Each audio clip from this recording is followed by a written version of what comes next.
Ya, kita kembali pemirsa di Apa Kabar Indonesia Pagi dan sudah hadir ada tambahan personil baru. Bang Idam, terima kasih banyak sudah hadir. Komisioner KPU kita hadirkan langsung untuk diskusinya biar lebih enak lagi, Bang. Dengan pertanyaan tadi, bikin PKPU kok cuma buat partai politik. Nah, itu dia. Nggak ada independennya. Dibuka aja calon perorangan. Itu dia, Bang, pertanyaan tadi, Bang. Kalau kemudian ditambah tuh ya, PKPU kan ada batas waktu tambahan kalau kemudian memang hanya ada satu calon tunggal yang mendaftar gitu kan. Tapi ini ditambah 3 hari. Kami sudah ekstensi 3 hari. Hanya untuk partai politik kan tapi kan? Ya, untuk calon perseorangan juga ada. Jadi di pasal 135 huruf C, apabila di masa pendaftaran tanggal 27 sampai 29 kemarin calon perseorangan yang telah dinyatakan memenuhi persyaratan dukungan minimal dan sebaran belum daftar, dan kebetulan di daerah tersebut baru satu pasangan calon yang telah mendaftar, maka di masa perpanjangan calon perseorangan tersebut boleh daftar. Bisa mendaftar? Ya, bisa mendaftar asal telah dinyatakan memenuhi syarat dukungan minimal dan sebaran. Nah, di situ persoalannya. Tapi wilayahnya juga harus calon tunggal, nggak mungkin kalau misalnya calonnya sudah lebih dari satu, nggak bisa ya? Dan artinya dia sudah lebih dulu mendaftar dan sudah dianggap layak gitu? Telah menyerahkan dukungan. Tapi belum mendaftar. Belum mendaftar. Jadi ada kasusnya begini, dia udah diverifikasi macam-macam, tapi telat daftar.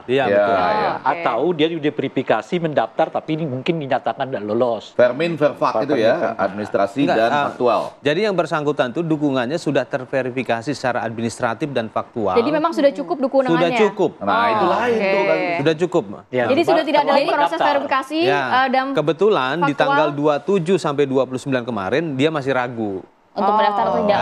untuk mendaftar kan, atau syarat pendaftarannya belum lengkap. Ya, maka kita berikan kesempatan untuk daftar di masa perpanjangan. Karena kan proses verifikasi faktual ini yang biasanya agak lama begitu ya. Artinya bukan memunculkan orang baru. Harusnya dengan IT itu cepat harusnya. Nik kan Nik kan sekarang Nik sudah langsung bisa pajak, bisa apa segala macam. Ya kan? Masukin aja Niknya. Wah, ganda nih gitu. Kalau itu kan administratif. Yang faktualnya Mas susah. Iya. Harus nemuin orang. Satu persatu cek ya. Yang faktual itu kan harus nemuin orang satu persatu. Kan passing dia metodenya. Dan ditambah lagi dengan jumlahnya yang memang udah terlalu tinggi lah. Itu dia. Kan menariknya sebenarnya. Yakin ya bahwa jumlahnya terlalu tinggi ya? Iya. Perorangan itu maksudnya. Ya sebenarnya dia proporsinya sama dengan partai politik sekarang. Itu ya, ambang batas suara sah itu. Iya. Sama sebenarnya dengan lahirnya putusan MK kemarin itu. Oke, iya. Bang Ray, sebenarnya kan yang menarik adalah ini kan padahal sudah ada putusan MK, jumlahnya masih begitu banyak, ada 43 kota kosong, 43 di daerah begitu yang kemudian terjadi kota kosong. Apa sebenarnya yang terjadi sih ini sebenarnya, Bang? Pertama, ini harus diakui penurunan yang cukup drastis. Karena saat itu sebelum ada putusan MK kita udah membayangkan jumlahnya mungkin di atas 100. 20-an. Dan fenomena keduanya akan marak juga di provinsi. Kenyataannya kan sekarang 40-an ya. Lalu di provinsi cuma 1. Nah, itu artinya berkah dari putusan MK itu cukup banyak menolong kualitas pelaksanaan pilkada kita gitu ya. Nah, yang kedua, mungkin putusan MK ini terlalu mepet dengan jadwal pendaftaran.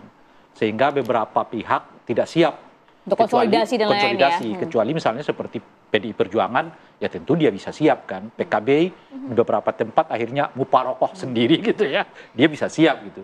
Tapi partai-partai misalnya yang non-parlemen agak kesulitan melakukan konsolidasi dengan waktu yang sangat mepet ini gitu ya, sehingga akhirnya kemudian tidak terlalu banyak membantu untuk bisa ya menghilangkan kota kosong ini seminimal mungkin gitu.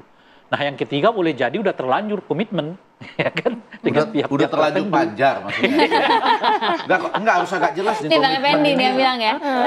Iya, komitmen ini kan panjar. Harus ada panjar. Udah terlanjur panjar gitu. Panjar itu harus dihubungkan dengan pernyataan saya yang sebelumnya. Yaitu ini Bawaslu di mana gitu. Tapi sayangnya nggak ada Bawaslu pagi hari ini ya, hanya ada KPU. Iya, ada pasal pidana. Itu betul. Pasal pidana. Ada pasal pidana siapapun yang melakukan politik kandidasi buying. Nah, itu bisa terkena pasal pidana. Ini keren nih, ideal betul. Tapi kenyataannya eksekusinya itu dia Bang saya.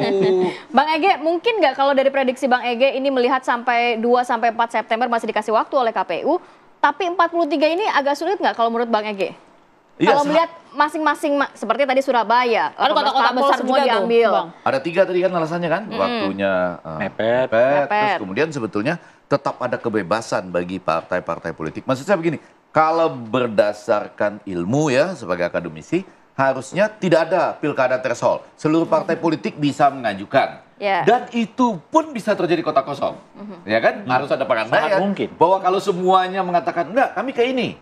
Karena dengan mulianya Hitung-hitungan ini lain calon adalah- paling baik misalnya. Kota kosong juga loh. Jangan nanti semua ilmu pun mengatakan bisa kota kosong. Tapi saya yakin yang ketiga yang lebih berat. Apa itu? Panjar. Sudah terlanjur panjar kok. Jadi memang bagaimana caranya nih? Enggak, kita tertawa ya karena kita tidak ingin menyatakannya kepada publik. Aduh, jelas-jelas Bahasa saya kok komitmen itu. ya. Nah, komitmen panjar maksudnya. Itu udah jelas-jelas kok. Ya, jadi itu sudah memang terlanjur untuk tidak. Tapi saya mau dengan cepat mengatakan begini. Ini pelan-pelan nih. Orang mungkin gitu. Lebih baik kota kosong Daripada calon boneka. Karena apa? Ini teori yang penting. Kota kosong itu masih memungkinkan walaupun fakta menunjukkan kecil, rakyat masih bisa menang. Dan kita boleh berkampanye untuk kota kosong. Betul. Boleh? Iya. Boleh. Ada aturannya. boleh. Kebebasan Boleh. politik. Kita Bebas. boleh berkampanye buat kota kosong. Saudara-saudara sekalian, jangan pilih Bapak itu Iya, karena iya. ini. Pilihlah kota kosong. Aha. Boleh sekarang kata mereka. Nah, Iya. tapi bukan kami ya. Iya, iya. Artinya masyarakat secara umum Iya silakan kami. saja. Itu Bapak kampanye apapun Yang nggak membuat boleh. aturannya boleh maksudnya. Tapi maksud saya, Tenang, Bang, tenang, kota Bang. kosong ini lebih mungkin rakyat menang. Yang lebih bahaya itu adalah Calon boneka menciptakan tadi. calon boneka. Ya. Karena apa? Apapun hasilnya akan 50% plus 1. Betul nggak? Sekali dia majukan 2 calon, Ya, yang satu ini adalah boneka dari yang ini, kita jangan kelihatan kota kosong. Kita majuin boneka lah gitu. Ya kan? Atau titipan lah. Kan sekarang Iya, ada juga iya, tuh. iya. karena ada Titipan deh gitu. karena ada indikasi Ya. ternyata kalau dibuat kota kosong orang marah. Orang marah. Maka kita Sudah bikin, negatif ininya kita ya. bikin calon Iya. boneka. Kota kosong ini sudah negatif. Termasuk dengan titipan. Sekarang lagi terkenal nih. Titipan Bapak ini gitu ya. Belakangan ada nama. Di mana daerah mana sih, Bang? Apa kalau nggak Ada? salah mall atau apa gitu ya, titipan itu lah gitu. Nah, kalau ini terjadi, kita punya masalah. Yaitu rakyat tuh nggak bisa ngomong apa-apa. Misalnya, kita bilang kita jangan datang.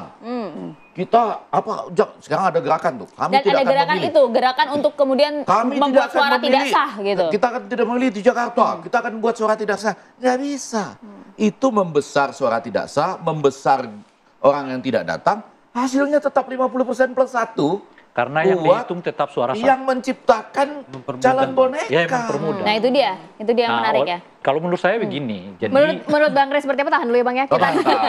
Kita harus minum teh dulu nih, Bang. Kita akan kembali saat lagi tetap bersama kami. Langsung minum teh dulu boleh, Bang.